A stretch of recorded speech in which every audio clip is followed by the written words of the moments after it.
Bismillahirrahmanirrahim. Assalamualaikum warahmatullahi wabarakatuh. Jumpa lagi dengan saya di Abil Maiwa Channel.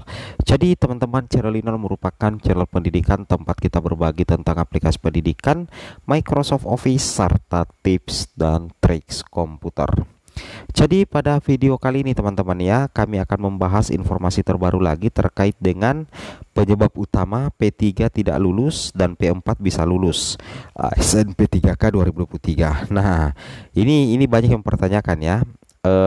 Apa yang menjadi penyebab utama, misalkan ada nantinya P3 yang tidak lulus dan ternyata ada P4 yang bisa lulus ASN P3K Guru 2023. Tapi sebelum kita lanjut teman-teman ya, bagi rekan-rekan guru yang baru pertama kali mampir di channel ini, jangan lupa tekan tombol subscribe dan aktifkan lonceng notifikasinya agar setiap hari Bapak Ibu bisa mendapatkan update informasi terbaru seputar perkembangan P3K Guru.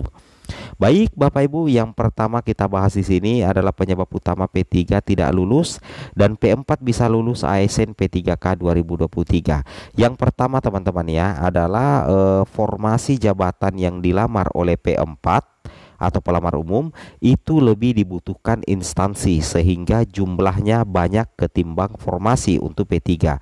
Mungkin banyak yang belum paham ini ya, bagaimana maksud dari poin pertama yang kami bacakan, bahwa penyebab utama P3 tidak lulus dan P4 itu bisa lulus adalah salah satu hal yang menjadi penyebab adalah formasi jabatan yang dilamar oleh P4 lebih dibutuhkan instansi sehingga jumlahnya banyak ketimbang teman-teman ya, formasi untuk P3.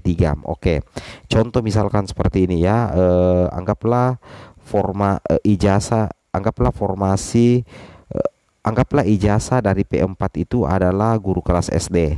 Formasi yang dibutuhkan adalah anggaplah 50. Sedangkan yang P3 anggaplah jurusannya itu adalah teman-teman ya, TIK ya, teknologi ilmu komputer, tapi formasi yang dibutuhkan cuma 5, sedangkan pelamarnya anggaplah 50.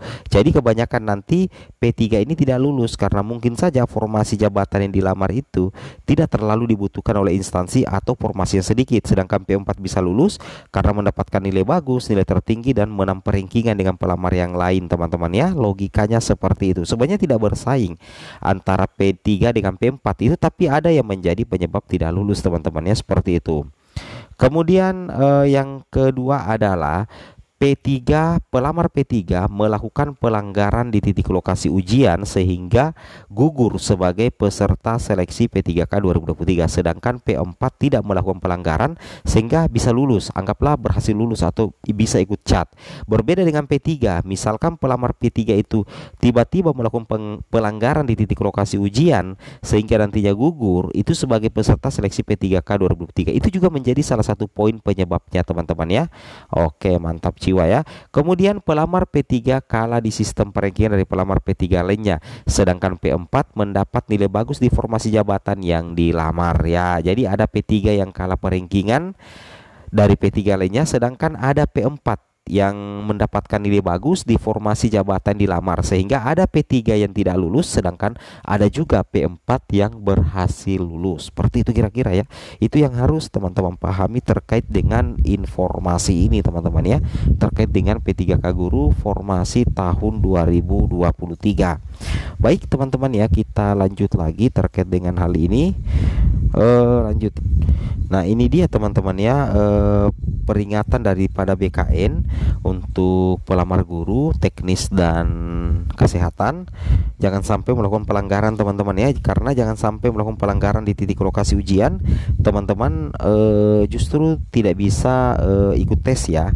Yang pertama, peserta yang melanggar ketentuan larangan pakaian tidak diperkenankan mengikuti seleksi atau dianggap gugur. Yang kedua adalah peserta yang terlambat hadir dari jadwal seleksi tidak diperkenankan masuk untuk mengikuti seleksi atau dianggap gugur. Kemudian yang ketiga, peserta yang tidak membawa dokumen itu tidak diperkenankan mengikuti seleksi atau dianggap gugur. Nah, jadi jangan sampai teman-teman tidak lulus bukan karena kalah perankingan, tapi justru mendapatkan pelanggaran sehingga dinyatakan gugur. Itu yang harus teman-teman pahami dan teman-teman cermati terkait dengan hal ini.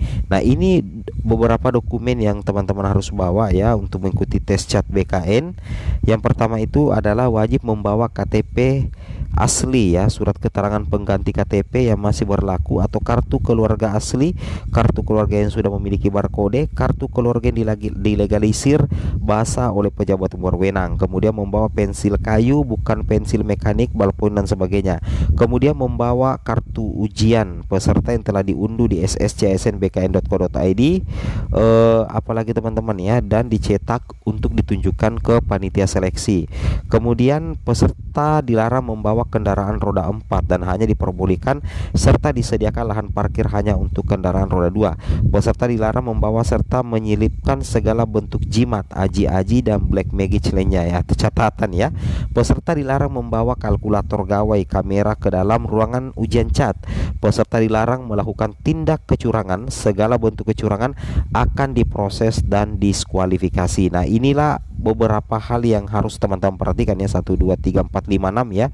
6 info penting sebelum menuju ke tilok teman-teman ya, titik lokasi ujian, agar nantinya istilahnya teman-teman tidak mendapatkan pelanggaran. Nah, ini sanksinya teman-teman ya, apabila teman-teman melanggar itu ada 3 yang harus kalian perhatikan yang kami bacakan tadi. Ini yang kami tandai teman-teman ya, 1, 2, dan 3. Kemudian yang harus kalian lakukan itu adalah seperti ini: membawa KTP, membawa pensil, kemudian mencetak kartu peserta ujian, dilarang membawa catatan dan sejenisnya, dilarang membawa kalkulator. Kemudian peserta dilarang melakukan tindak kecurangan. Segala bentuk kecurangan akan diproses dan didiskualifikasi ya. Nah, di sini sudah muncul ya info dari BKN, yang mana di pihak BKN mengatakan lokasi ujian akan muncul di kartu ujian dan gak harus malam ini juga kalian cetak. Bisa dicoba lagi besok. Sementara untuk pengumuman jadwal dan sesi ujian setiap pelamar akan diumumkan oleh masing-masing instansi. Jangan lupa cek laman web atau medsos instansi karena pengumumannya nggak serentak. Jadi kalian harus proaktif, pantau pengumuman instansi, coba unjuk instansinya yang sudah kasih pengumuman jadwal sampai per sesi ujian. Seperti itu teman-teman ya. Itu yang harus teman-teman pahami ya. Oke, sekedar tambahan, kemarin ya Prof Nunuk sempat memaparkan sebuah materi teman-teman ya di Kemenpan RB. Ini terkait dengan seleksi P3K guru formasi tahun 2024 teman-teman ya. Yang mana kalau kita perhatikan di sini kebutuhan formasi P3K guru dan TEDIK 2021 ya.